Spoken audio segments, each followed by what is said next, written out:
Welcome back to our channel. Present నేను ఉస్మానియా యూనివర్సిటీలో ఉన్నా. సో ఉస్మానియా యూనివర్సిటీలో ఉండే విద్యార్థుల హాస్టల్ కిచెన్ పరిస్థితి ఏంటి తెలుసుకోనికి వచ్చా.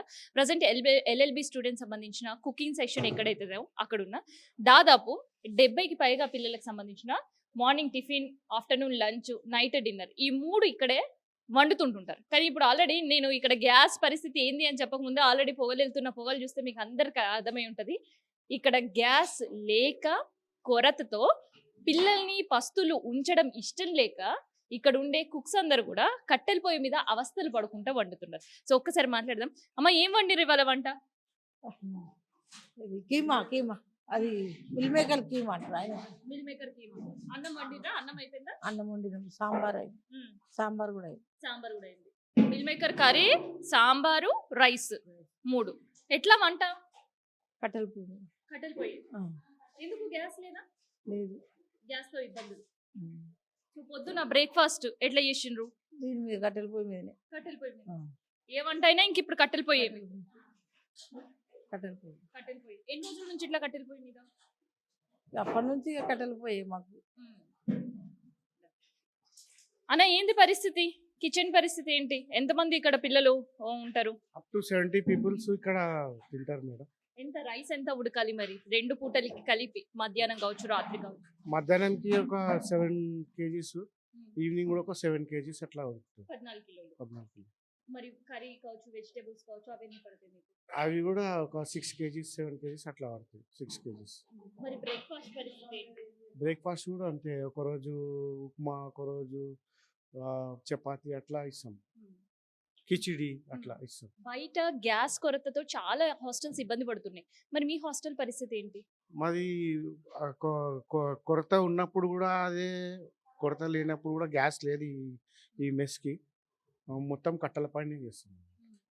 సో ఎండాకాలం ఎట్లా ఉంటది మీకు ఇక్కడ ఈ కట్టెల పొయ్యి? ఎండాకాలం అంటే ఇక చేయాలి కదా, తప్పదు. అది తప్పదు కాబట్టి చేయాలి కంపల్సరీ. సో మిగతా హాస్టల్ మెస్ల పరిస్థితి ఎట్లా ఉంది? మిగతా కూడా అన్ని మొన్నటి వరకు గ్యాస్ల పైన చేశారు. మొన్న లాస్ట్ వీక్, ఈ వీక్ మొత్తం కట్టెల పైన చేస్తున్నారు. మొత్తం కొరత ఉంది అని కట్టెలు తెప్పించి కట్టెల పైన చేస్తుంది.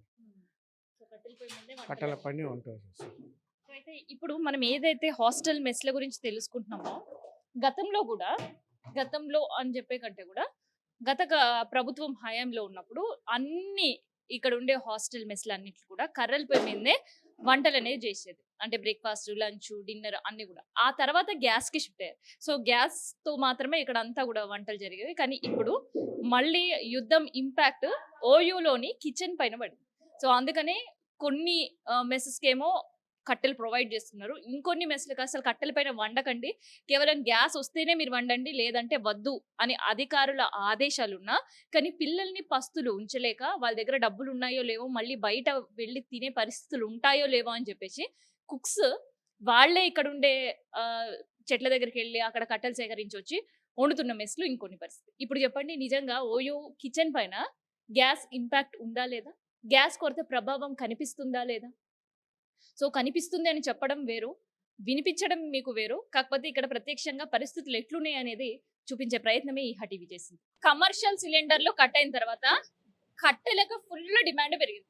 అండ్ దాంతో పాటు ఇండక్షన్ స్టవ్ లో కూడా. సో కట్టెలకి, ఇండక్షన్ స్టవ్ లకు డిమాండ్ పెరిగిందని నేను వాళ్ళ రేట్లు లేదంటే వాటి రేటు పెంచాలని ఎవరో మీరు తీసుకోవాలని చెప్పట్లే. ప్రస్తుతం ఉండే పరిస్థితి అట్లుంది. ఇక ప్రెసెంట్ నేను హాస్టల్ ఉన్నా, ఓయూకి సంబంధించిన హాస్టల్ ఇది, new Godavari hostel. So hostel సంబంధించిన మెస్ వెనకాల ఉంటది. సో ఆ మెస్ల పరిస్థితి ఏందో ఒకసారి మీరు చూడండి. కరెక్ట్ పాపం 6 నెలల క్రితం వరకు కూడా వీళ్ళు కట్టెల పొయ్యి మీద చేసారు. కానీ 6 నెలల నుంచి కట్టెలు వద్దు, గ్యాస్ పొయ్యిల పైన వంట చేయండి అని చెప్పడం, అండ్ దానికి సంబంధించిన చాలా పెద్ద పెద్ద గ్యాస్ స్టవ్స్ కి సంబంధించి అన్ని ఏర్పాట్లు చేసారు. అండ్ దానికి సంబంధించిన గ్యాస్ లైన్ ఏర్పాటు మనం చూస్తున్నాం. కానీ వాళ్ళు చూస్తే అన్ని పొయ్యిలు ఏకదం బంద్, ఏ పొయ్యి కూడా అంటించలేని పరిస్థితి, ఏ పొయ్యి కూడా ఆన్ చేయలేని పరిస్థితిలా కనిపిస్తున్నారు. సో ఒక్కసారి ఇక్కడ కుక్ చేసే వాళ్ళతో అండ్ హెల్పర్స్ తో వాళ్ళ పరిస్థితి ఏంటని తెలుసుకుందాం. పరిస్థితి తెలుసుకునే ముందు ఆల్రెడీ కళ్ళు మనకు చూస్తే కనిపించేస్తుంది ఏంటంటే గ్యాస్ బంద్ అయింది, కట్టెల పొయ్యి మళ్ళీ మొదలైన పరిస్థితి. సో ఒక్కసారి ఈ వీళ్ళ పరిస్థితి ఎట్లా ఉంటది కట్టెల పొయ్యి పైన వండడం పెట్టడం అంటే. అమ్మ, నీ పేరేంటి? నా పేరు శ్రీ శోభ బేట. ఏంటి మాది కమటన్ పోస్ట్ దంచెడిది రుబ్బేడిది మిరపకాయలు ఇవి వేయాలి దంచాలి రుబ్బాలి బియ్యం కడగాలి కూరగాయలు కడిగేయాలి ఇగో అవి వేయించుకోవాలి చట్నీలు వేసుకోవాలి మేము ఇగో ఈ పండ్లు కమటన్ పోస్ట్ మాది ఇగో వీళ్ళు పిరి వర్కర్లు అదే మాది వీళ్ళు పిరి వర్కర్లు వీళ్ళు నేను కొలువు మనిషిని నేను వినవా ఇగో మేము వచ్చి పొద్దుగాలతో 8:30కు వస్తాం 8:30కు వస్తే సాయంత్రం అట్లా గ్యాస్లు అన్ని రెగ్యులేటర్లు ఇచ్చి పైపులు పక్కనే పెట్టి కానొస్తున్నాయి.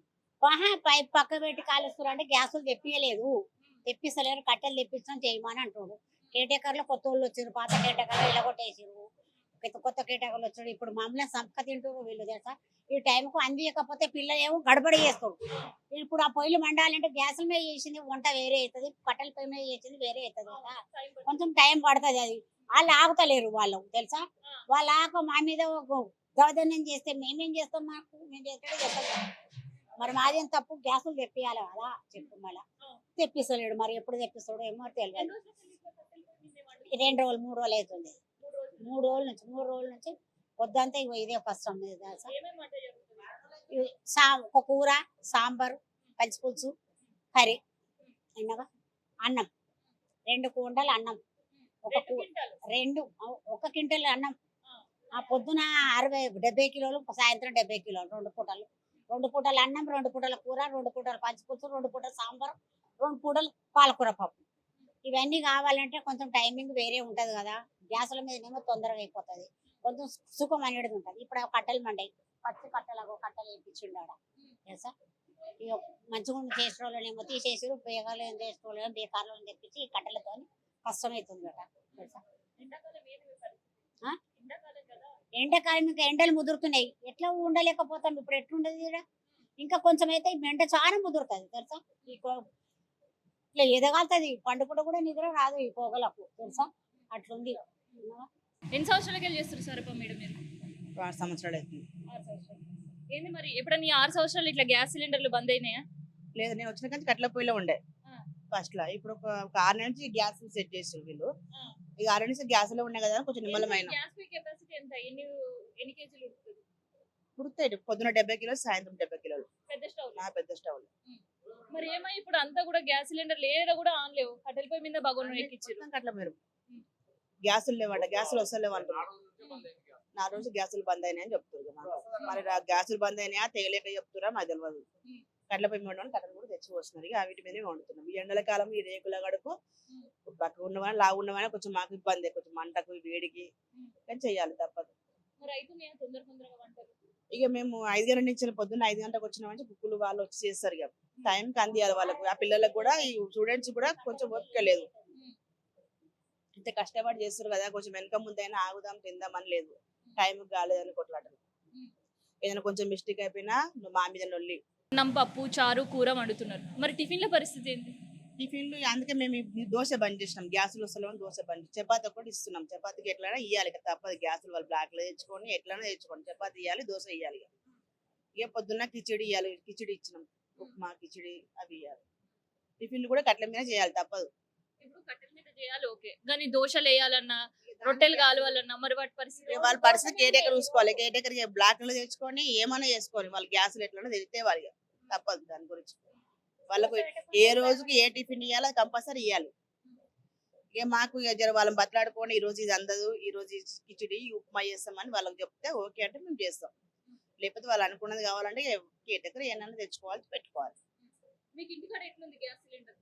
మాకు ఇంటికాడ 950 రూపాయలు ఉంది మంచిగానే వస్తుంది మాకు బుక్ చేస్తే మంచి రావని చెప్తారు కానీ మాకు మంచిగానే వస్తున్నాయి ఇంటికాడ అయితే ఏం బాధ లేదు ఇక ఈడ క్యాంటీన్ కే తిప్పలు అవుతుంది ఈ హాస్టల్లో గ్యాస్ లేవు ఇక్కడ మన ఇంటికాడ చిన్న వంట కాబట్టి మనకి ఏం ఇబ్బంది ఉండదు పెద్ద వంటలు కాబట్టి అర్థం చేసుకుంటాం రోజుకు పొద్దున్న 2 వస్తాయి టిఫిన్ కోటి లంచ్ కోటి సాయంత్రం లంచ్ కోటి 3 వస్తాయి రోజుకి 3 సిలిండర్లు కావాలి సార్ కట్టెల పొయ్యిలు బాగాలేదు మేడం గ్యాస్ అయితేనే మంచిగా ఉంటుంది అంతే ఇప్పుడు 4 రోజులు అంది ఆ పచ్చి కట్టెలు ఇక కండ్లు మండుతున్నాయి ఇవన్నీ ఇబ్బంది అవుతుంది వెండ వేడికి ఇదంతా ఇక అదైతేనే జర బాగుంటుంది కట్టెల పొయ్యి బాగుంటది ఇక కాళ్ళకి ఏడి కొడుతుంది ఇంతకుముందు కూడా కాళ్ళ మీద డేకిసపడ్డది నాకు లేడీ హాస్టల్లో అట్లా అనేసి సమస్య ఇంకా చేయాలి ఇక కష్టపడాలి డ్యూటీ జీతం కావాలంటే ఖచ్చితంగా చేయాలి వద్దనుకుంటే ఇంట్లో కూర్చోరంటారు మేము ఏం చేయాలి అంతే ఇంకేం లేదు ఇంకా తెస్తానంటారు కదా 5 రోజులకు వస్తాయని అని అన్నారు 5 రోజులకు వస్తాయి అంటారు అది తెప్పించి రాలే తెప్పించేసిర్రు ఒక లోడ్ తెప్పించారు అది అయిపోయిన దాకా మరి తెస్తారో తెలియదు మేడం మాకు అంతే ఇక పొద్దున ఒక కిచిడి ఉండేందుకు పెద్ద నొల్లి పెట్టుకురు పిల్లలు అవి కిచిళ్ళు ఏమో పురుగు వచ్చింది అనేసి కిచిడి ఎందుకు పెట్టి దోశ పెట్టాలంటే మరి రుబ్బుతాం కానీ గాస్ లేదు కదా గాస్ ఉంటేనే వాళ్ళ దోశ వస్తుంది ఊతప్ప దోశ చపాతి మాత్రం గాస్ మీద అన్ని దీని మీద ఇక మన బోండా దాని మీద వేసిన ఇంకా చేయి కూడా కాదు మేడం మాకు ఇంకా అట్లా ఉంటది పరిస్థితి ఇంకా వేయక తప్పదు కదా వద్దు అనుకుంటే ఇంట్లో కూర్చారమ్మా అని అంటారు జీతం ఆపుతాం అది ఇది అని అంటారు ఇక అంతే ఇక కష్టం ఇక దోశలు ఇటు ఏం రావు పూరి మాత్రం దాని మీద తీస్తాం మేడం అటు ఇటు చపాతి ఊతప్ప గాస్ పొయ్యి మీద బోండాలు కూడా దాని మీద వేస్తాం చేయిలు అన్ని కావాలి మొత్తం ఇట్లా వేసిన కొద్ది అదేమో నిలబడేస్తాం కదా మేడం ఇట్లా మామూలుగా వేస్తాం అట్లా అనేసి అంతే నించొని వేయాలి